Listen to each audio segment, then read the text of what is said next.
Assalamualaikum warahmatullahi wabarakatuh.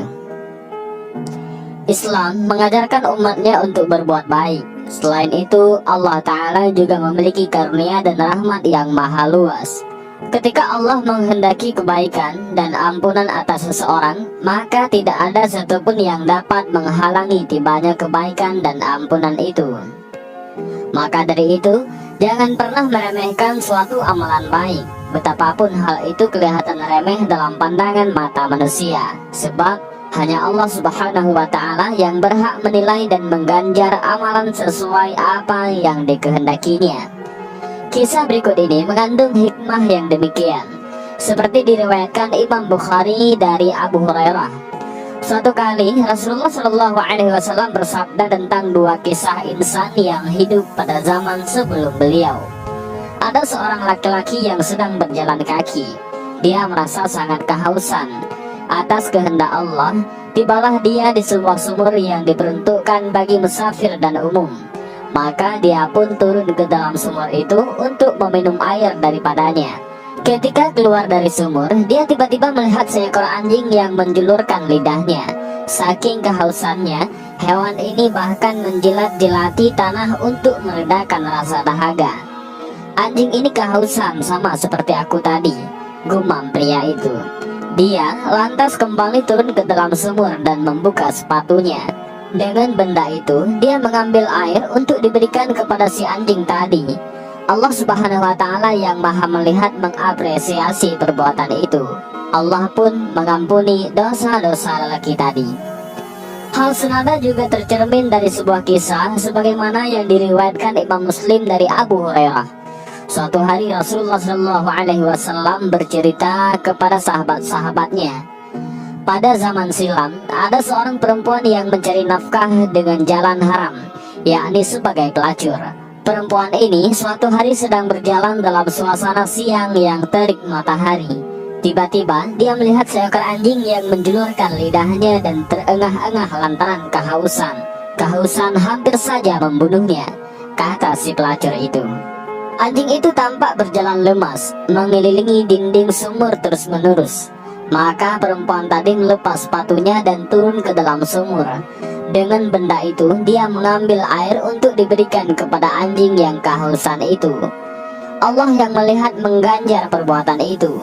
Allah mengampuni dosa-dosa si perempuan tadi. Mendengar kisah itu, para sahabat bertanya kepada Nabi SAW, "Wahai Rasulullah, apakah kita mendapat pahala dengan berbuat baik kepada hewan?" "Berbuat baik kepada setiap makhluk bernyawa itu ada pahalanya," jawab Rasulullah SAW. Hikmah lainnya dari kisah ini adalah jangan pernah gemar menghakimi orang yang jatuh dalam perbuatan dosa. Bisa saja seorang pelacur bernasib baik di akhir hayatnya karena Allah mengampuni dosa-dosanya. Demikian pula belum tentu seorang yang terkenal saleh sepanjang hidupnya akan masuk surga. Sebab amal perbuatan hanya tolak ukur untuk ditimbang di hari akhir kelak. Adapun soal kemanakah tempat kembali, apakah ke surga atau ke neraka, hanya Allah yang maha kuasa dan mengetahui. Kita hanya bisa berdoa semoga rahmatnya meliputi diri kita.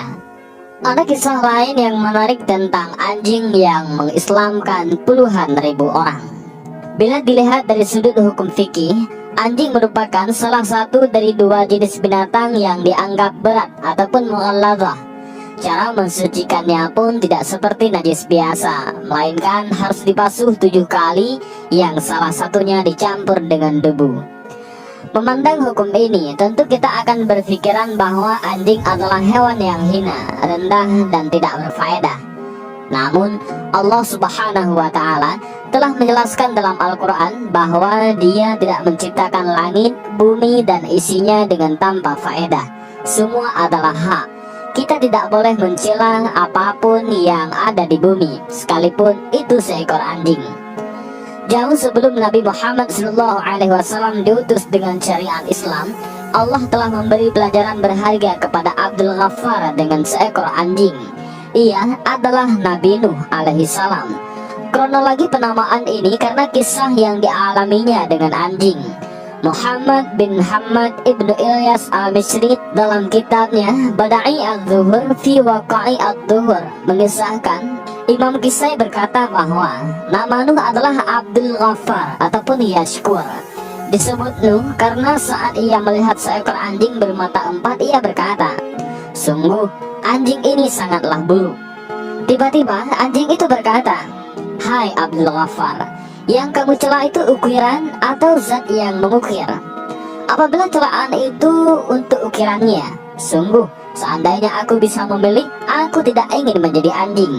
Dan apabila celaan itu untuk zat yang mengukir, maka sama sekali celaan itu tidak patut untuknya, karena dia adalah zat yang melakukan apapun yang dikehendaki." Setelah itu Abdul Ghaffar yanuhu ataupun meratap atau menangis, dan menangis atas dosa dan kesalahannya. Karena banyaknya dia menangis, maka dia disebut dengan Nuh, yang artinya meratap. Setelah itu ada seekor anjing penjaga Ashabul Kahfi. Mereka adalah para pemuda yang teguh mempertahankan iman dari raja yang keji. Mereka melarikan diri keluar dari kota. Di tengah perjalanannya mereka diikuti seekor anjing, hingga akhirnya anjing ini menjaga mereka selama di gua. Ulama berkomentar tentang hal ini. Anjing ini disebut Kitmir.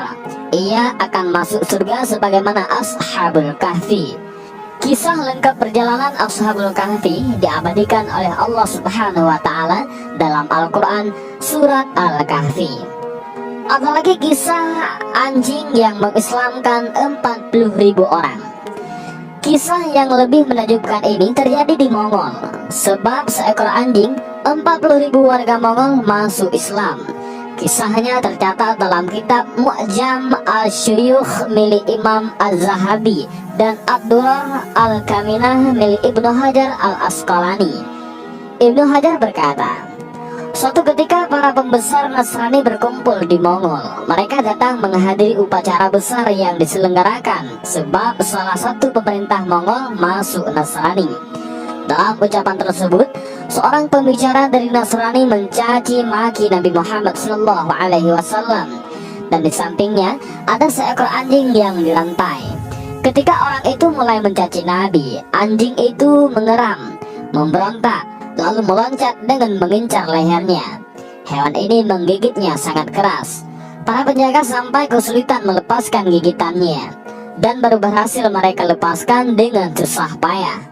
Sebahagian yang hadir di sana berkata, ini terjadi sebab ucapanmu yang mencela terhadap hak Muhammad SAW. Nasrani itu menjawab, bukan, anjing ini hanya membela diri. Dia melihatku menggerak-gerakkan tangan sehingga menyangka aku akan memukulnya. Setelah itu dia kembali mencaci Nabi Muhammad SAW, bahkan lebih parah dari sebelumnya. Dan sontak saja anjing itu langsung memutus rantai dan melompat menerkam lehernya. Ia menggigitnya dengan sangat keras. Seketika itu ia meninggal. Melihat kejadian itu, 40.000 orang warga Mongol masuk Islam. Dan inilah beberapa kisah tentang anjing. Ada kisah orang yang diampuni semua dosanya karena menyelamatkan seekor anjing. Ada juga orang yang bertobat dan masuk Islam karena seekor anjing. Mudah-mudahan dengan kisah singkat ini bermanfaat bagi kita semua. Amin ya rabbal alamin. Wallahu a'lam bishawab. Assalamualaikum warahmatullahi wabarakatuh.